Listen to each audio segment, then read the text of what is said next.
SIT ಒಳಗಡೆ ಹೋಗ್ತಿರ್ಬೇಕಾಗಿದೆ. ನೀನ್ ಸತ್ತಿದ್ದೆ ಬದುಕಿದ್ಯಾ ಅಂತ ಅಲ್ಲಿ ಕೇಳಿಲ್ಲ. ಹೆಂಗ ಹೋಗ್ತಿದ್ದೀರಾ, ನಿಮ್ಮ ಹತ್ರ ದುಡ್ಡು ಇದೆಯಾ ಅಂತ ಯಾರಾದ್ರೂ ಕೇಳಿದ್ರು? ಯಾರು ಕೇಳಿಲ್ಲ. ಅವರು ಒಂಚೂರು ನೋಡ್ಕೊಂಡ ತಕ್ಷಣ, ಅವ್ರೊಂಚೂರು ಒಂದು ಮಾನವೀಯತೆಯಿಂದ ಅಥವಾ ಒಂದು ಇದ್ರಿಂದ ನೋಡ್ಕೊಂಡ ತಕ್ಷಣ ಅದೇ ಒಂದು ದೊಡ್ಡ ತಪ್ಪು ಅಂತ ಹೇಳಿದ್ರೆ ಅವ್ರಿಗೆ ಮಾನವೀಯತೆ ಇಲ್ವಾ ಅವ್ರ ಹತ್ರ? ಅವರು ಮನುಷ್ಯರು, ಇನ್ವೆಸ್ಟಿಗೇಷನ್ ಆಫೀಸರ್ ಆದ್ರೂ ಸಹ ಅವರು ಮನುಷ್ಯರು. ತಪ್ಪೇನಿದೆ ಸರ್? ತಪ್ಪೇನಿದೆ? ಸುಜಾತ ಭಟ್ಟಿಗೆ ಮೊಬೈಲ್ ಭಾಗ್ಯ ಅಂತ ಇವಾಗ ಹಾಕ್ತಾ ಇದ್ದಾರಲ್ವಾ? ನಾನು ಯಾವತ್ತೂ ಹೇಳಿದ್ದೀನಿ SIT ಈಗ ಬೇಕಾ ಮೊಬೈಲ್ ಭಾಗ್ಯ? ತಿಂಗಳ ಮೇಲಾಯ್ತು. ಇವಾಗ ಮೊಬೈಲ್ ಭಾಗ್ಯ. ಈಗ ಇನ್ಯಾವನ ಅದೊಂದು ಕೇಳ್ಬೋದು. ಸೊ ಟಾಲಿವುಡ್ ಫೇಮಸ್ ನಟನ ಲಿಂಕ್ ಇದೆ? ನನ್ಗೆ ಯಾರು ಲಿಂಕ್ ಇಲ್ಲ ಸರ್, ನಾನು ಹೇಳ್ತಾ ಇದ್ದೀನಿ ಕೇಳಿ. ನಂಗೆ ಯಾರ ಲಿಂಕ್ ಇಲ್ಲ, ಯಾರು ನನ್ಗೆ ದುಡ್ಡು ಕೊಟ್ಟಿಲ್ಲ. ನಾನು ಸಿಂಗಲ್ ಸುಜಾತ ಭಟ್ ಅಷ್ಟೇ. ಅದ್ಯಾವುದೋ ಒಂದು ವಾಸಂತಿ ಇದು ಒಂದು ಕೇಸ್ ಇದೆ, ಅದನ್ನ ಅವರು ಫೋಟೋ ಇದು ಮಾಡಿದವಾಗ ನಾನು ಮಾಧ್ಯಮದವರು ಕಾಟ ತಾಳ್ಲಾರದೆ ಈ ಫೋಟೋ ತೋರಿಸಿದ್ದು ಸರ್ ಅಂತ ಎಲ್ಲಿ ಸತ್ಯ ಒಪ್ಕೊಂಡಿದೀನಿ. ಅದ್ರಿಂದ ಇದೇನಾಗಿದೆಯಮ್ಮ, ಇದೇನು ಸತ್ತು ಹೋಗಿದ್ದಾರೆ ಅಂತ ಹೇಳ್ತಾ ಇದ್ದಾರೆ ಅಂದಾಗ ನಾನೇನೋ ಒಂದು ಇದು ವಿಚಾರ ಅವರಿಗೆ ಹೇಳಿದೆ. ಅವಳು ಬದುಕಿದಾಳೆ ಅನ್ನುವಂತ ನನಗೆ ಅನುಮಾನ ಇದೆ ಸರ್ ಅಂತ ಹೇಳಿದೆ. ಸೊ ಅಂದ್ರೆ ವಾಸಂತಿ ಫೋಟೋ ಅಂದ್ರೆ ಅದೇ ಅನನ್ಯ ಭಟ್ ಅಂತ ಇದ್ರಲ್ಲ ಅದೇನಾ? ಅದೇ, ಅದು ವಾಸಂತಿದು. ಅನನ್ಯ ಭಟ್ ಫೋಟೋ ನಾನು ಇದು ಮಾಡಿಲ್ಲ. ನನ್ನ ಹತ್ರ ಯಾವ ಫೋಟೋನು ಇರ್ಲಿಲ್ಲ. ಸುಮ್ನೆ ಯಾಕೆ ಹೇಳ್ಬೇಕು? ಅವಾಗ ಫೋಟೋ ಮಾಧ್ಯಮದವ್ರು ತುಂಬಾ ನನಗೆ ಕಾಟ ಕೊಡಕ್ಕೆ ಸ್ಟಾರ್ಟ್ ಮಾಡಿದ್ರು. ಯಾವ್ದು ಯಾರು ಅನನ್ಯ ಭಟ್ ಯಾರು ಅಂತ ಕೇಳಿದಾಗ ಫೋಟೋ ತೋರಿಸಿ ಅಂತ ತುಂಬಾ ಕಾಟ ಕೊಡಕ್ಕೆ ಸ್ಟಾರ್ಟ್ ಮಾಡಿದ್ರು. ಅವಾಗ ನಾನು ಫೋಟೋ ಒಂದು ಪರ್ಸಲ್ ಇತ್ತು, ಆ ಫೋಟೋ ತಗೊಂಡು ಹೋಗಿ ತೋರಿಸಿದೆ. ಅದಕ್ಕೊಂದು ಒಂದು ಇದು ಇಟ್ಬಿಟ್ಟು ಪೆನ್ನಿಂದ ಇದು ಮಾಡಿಬಿಟ್ಟು ಅದನ್ನೇ ಇದು ಮಾಡಿದ್ರು. ಕೊನೆಗೆ SIT ಸತ್ಯ ಹೇಳಿದೆ, ಇದು ಇಂಥವರದ್ದು ಅಂತ. ನಂಗೆ ಮಾಧ್ಯಮದವ್ರದ್ದು ಕಾಟ ತಡೆಯಕ್ಕಾಗ್ಲಿಲ್ಲ, ಹಾಗಾಗಿ ನಾನು ಈ ರೀತಿ ಹೇಳಿದ್ದೀನಿ ಸರ್ ಅಂತ ನಾನು SIT ಸತ್ಯ ಹೇಳಿದೆ. ತಪ್ಪೇನಿದೆ? ಸೊ ಅಂದ್ರೆ ನೀವು ಸತ್ಯ ಹೇಳಕ್ ಹೊರಟಾಗ ಸಿಕ್ಕಾಬಟ್ಟೆ ಎಲ್ಲರೂ ಕಾಟ ಕೊಟ್ರು, ಹಾಗಾಗಿ ನಾತೀಗ ಈ ಸತ್ಯನೇ ಬೇಡ ಅನ್ಕೊಂಡು ನೀವು ಊಟ ನೋಡಿದ್ರಿ. ಹೌದು, ಬೇಡ ನನ್ಗೆ. ಸೊ ಕೊನೆಯದಾಗಿ ಈಗ ನೀವು ಕೆಲವೊಂದಿಷ್ಟು ಆರೋಪಗಳು ಅಂದ್ರೆ ಏನೆಲ್ಲ ಆಯ್ತು, ನಿಮ್ಮ ಪ್ರಕಾರ ಅವ್ರ ಬಗ್ಗೆ ಏನ್ ಅನ್ಸುತ್ತೆ ಅನ್ನೋದು. ಈಗ ಮಹೇಶ್ ತಿಬ್ರೋಟಿ ಅವ್ರ ಬಗ್ಗೆ ಏನ್ ಅನ್ಸುತ್ತೆ? ಅವ್ರ ಬಗ್ಗೆ ನನ್ಗೇನು ಕೆಟ್ಟ ಅಭಿಪ್ರಾಯ ಇಲ್ಲ. ಆ ಮನುಷ್ಯ ತುಂಬಾ ಒಳ್ಳೆ ಮನುಷ್ಯ. ಅವ್ರು ನ್ಯಾಯಯುತವಾಗಿ ಹೋರಾಟ ಮಾಡ್ತಾರೆ ಪಾಡಿಗೆ ಅವರು ನ್ಯಾಯಯುತವಾಗಿ ಹೋರಾಟ ಮಾಡ್ತಾ ಇದ್ರು. ಅವ್ರ ಹೋರಾಟದಲ್ಲಿ ಸುಳ್ಳು ಇದೆಯಾ ಅಥವಾ ನ್ಯಾಯ ಇದೆಯಾ ಅವ್ರ ಹೋರಾಟದಲ್ಲಿ? ಅವರ ಹೋರಾಟದಲ್ಲಿ ಸೌಜನ್ಯ ಅನ್ನೋದು ಹೋರಾಟ ಅವ್ರ ಪಾಡಿಗೆ ಅವ್ರು ಮಾಡ್ಕೊಂಡು ಹೋಗ್ತಾ ಇದ್ರು. ಈ ಒಂದು ಬುರುಡೆ ಇದ್ರಿಂದ ಅವ್ರಿಗೆ ಒಂದ್ ಸ್ವಲ್ಪ ಬ್ಯಾಡ್ ಇದು ಬಂದ್ಬಿಟ್ಟಿದೆ. ಅಂದ್ರೆ ಈ ಚಿನ್ನಯ್ಯ ಎಂಟ್ರಿ ಆದ್ಮೇಲೆ ಅವ್ರಿಗೆ ನೆಗೆಟಿವ್ ಆಯ್ತು. ಅಂದ್ರೆ ಅವ್ರ ಹೋರಾಟದಲ್ಲಿ ನಿಜ ಇದೆ ಅಂತ ಅನ್ಸುತ್ತೆ ನಿಮ್ ಪ್ರಕಾರ? ನನಗೆ ನಿಜ ಇದೆಯೋ ಸುಳ್ಳು ಇದೆಯೋ ನನ್ಗೆ ಅದೇನು ಗೊತ್ತಿಲ್ಲ ಸರ್. ನಾನು ಕೂಲಂಕಷವಾಗಿ ನಾನು ಯಾವ್ದನ್ನು ನಾನು ಇದು ಮಾಡದೆ ನಾನು ಯಾಕೆ ಹೇಳಕ್ ಹೋಗ್ಲಿ. ಮಾಡ್ತಾ ಇದ್ದಾರೆ ಅವ್ರ ಪಾಡಿಗೆ ಹೋರಾಟ.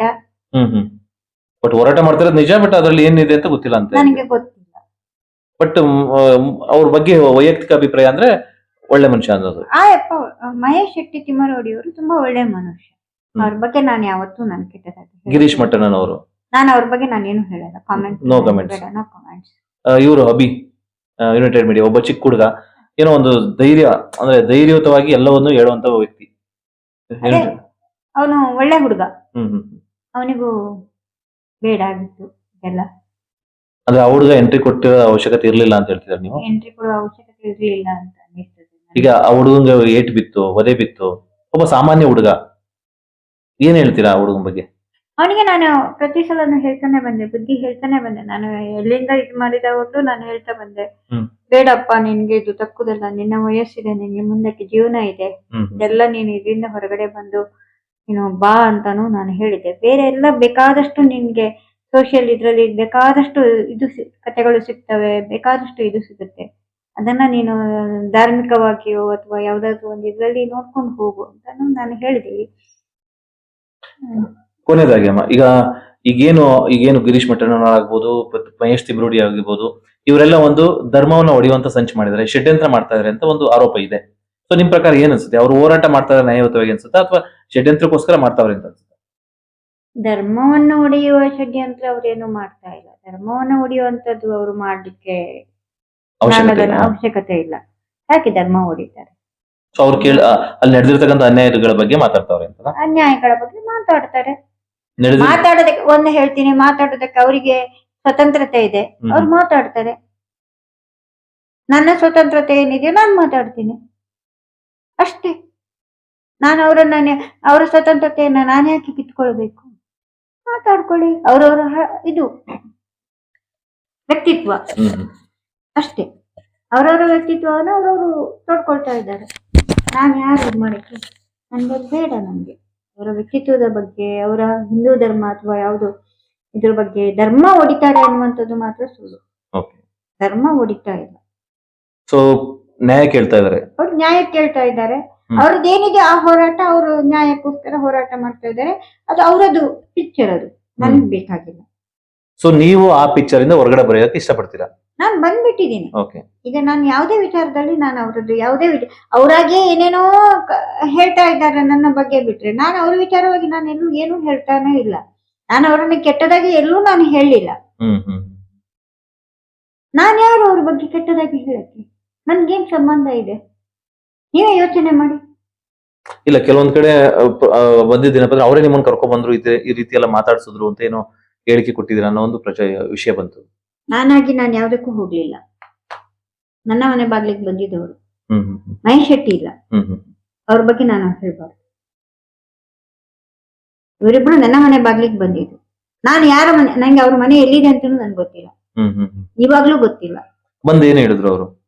ಅದೇ ನಿಮ್ಗೆ ಏನಿದೆ ಯೂಟ್ಯೂಬ್ ಅಲ್ಲಿ ಬಂದಿರೋದನ್ನ ನೋಡ್ಕೊಂಡು ಹೇಳಿದ್ರು. ಅಂದ್ರೆ ನೀವು ಆಲ್ರೆಡಿ ಈ ತರ ಅನನ್ಯ ಭಟ್ ಕಾರಣಿಯಾಗಿದ್ದಾರೆ ಒಂದು ಪ್ರಚಾರ ಬಂದ ಮೇಲೆ ಅವ್ರು ನಿಮ್ಮ ಸಪೋರ್ಟಿಗೆ ಬಂದಿದ್ದು? ಹೌದು, ಅದಕ್ಕೆ ಹಾಯ್ ಕರುನಾಡು ಅಂತ ಒಂದು ಯೂಟ್ಯೂಬ್ ಅಲ್ಲಿ ಬಂದಿದೆ. ಅದಾದ ಮೇಲೆ ಬಂದಿದ್ದು ಅವ್ರು ನನ್ನ ಮನೆ ಬಾಗ್ಲಿಗೆ. ನಾನು ಅವ್ರ ಮನೆ ಬಾಗ್ಲಿಗೆ, ಯಾರ ಮನೆ ಬಾಗ್ಲಿಗೂ ನಾನು ಹೋಗ್ಲಿಲ್ಲ. ಅಂದ್ರೆ ನೀವು ಸುದ್ದಿ ಆದ್ಮೇಲೆ, ಅಂದ್ರೆ ನೀವು ಸುದ್ದಿ ಆಯ್ತಲ್ಲ ಫಸ್ಟ್ ಈ ರೀತಿ ನನ್ನ ಅನನ್ಯ ಭಟ್ ಅನ್ನೋ ಮಗಳಿದ್ದು, ಇವಳು ನನಗೆ ಮೂಳೆ ಹುಡುಕಿ ಕೊಡ್ಬೇಕು ಅನ್ನೋದು ಯಾವಾಗ ಪ್ರಚಾರ ಮಾಡಿದ್ರು ಅದಾದ್ಮೇಲೆ ಬಂದಿದ್ದು ಅಂತಲ್ಲ ಇವರು? ಇಲ್ಲ, ಹಾಯ್ ಕರುನಾಡು ಅಂತ ಒಂದು ಯೂಟ್ಯೂಬ್ ಅಲ್ಲಿ ಬಂದಿತ್ತು. ಓಕೆ, ನಾನು ಇದು ಕೊಟ್ಟಿದ್ದೆ. ಒಬ್ರು ಶಿವಶಂಕರ್ ಅನ್ನೋರು ನನ್ನನ್ನು ಇದು ಮಾಡಿ ಒಂದಷ್ಟೇ ಇದು ಮಾಡಿದ್ರು.